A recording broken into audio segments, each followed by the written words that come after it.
Social మీడియాలో విపరీతంగా ప్రచారం జరిగిన అంశాల్లో ప్రధానమైంది ఓ ఫైర్ యాక్సిడెంట్.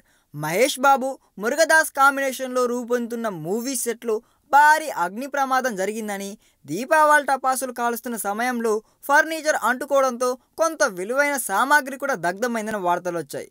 జూబ్లీ హిల్స్లో వేసిన ఓ సెట్లో ఈ ప్రమాదం జరిగిందంటూ వచ్చిన వార్తలపై మూవీ యూనిట్ నుంచి క్లారిటీ వచ్చింది.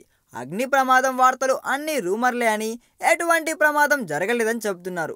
ఎటువంటి ప్రమాదం జరగలేదని, ప్రస్తుతం కొన్ని ఇంపార్టెంట్ సీన్స్ షూటింగ్ యథావిధిగా చేస్తున్నామని తేల్చేశారు. 2 వారాల పాటు ఇక్కడ షూటింగ్ ఎలాంటి అవాంతరాలు లేకుండా సాగుతుందని కూడా చెప్పారు. అయితే అంతర్గతంగా చెప్పుకున్న వర్షన్ మాత్రం వేరేలా ఉంది. అగ్ని ప్రమాదం జరిగిన మాట వాస్తవమే అయినా అది చాలా చిన్నది మాత్రమే అని, భారీ ఆస్తి నష్టం సంభవించలేదని, అందుకే దీన్ని పెద్దదిగా చేసి అభిమానులను కంగారు పెట్టడం ఇష్టం లేక అసలేం జరగలేదని చెప్తున్నారని టాక్ కూడా ఉందిలేండి. ఏది వాస్తవమైన ఆస్తి నష్టం, ప్రాణ నష్టం జరగలేదని చెప్తున్నారు కాబట్టి ఈ ఫైర్ యాక్సిడెంట్ని పెద్దగా పట్టించుకోవాల్సిన అవసరం లేదని కూడా చాలా మంది ఇండస్ట్రీ పెద్దలు చెప్తున్నారండోయ్. ఈ వీడియో మీకు నచ్చినట్లయితే సబ్స్క్రైబ్ చేయండి. ఫిలిమి స్టార్స్ బోల్డ్ అంత న్యూస్ బోల్డ్గా.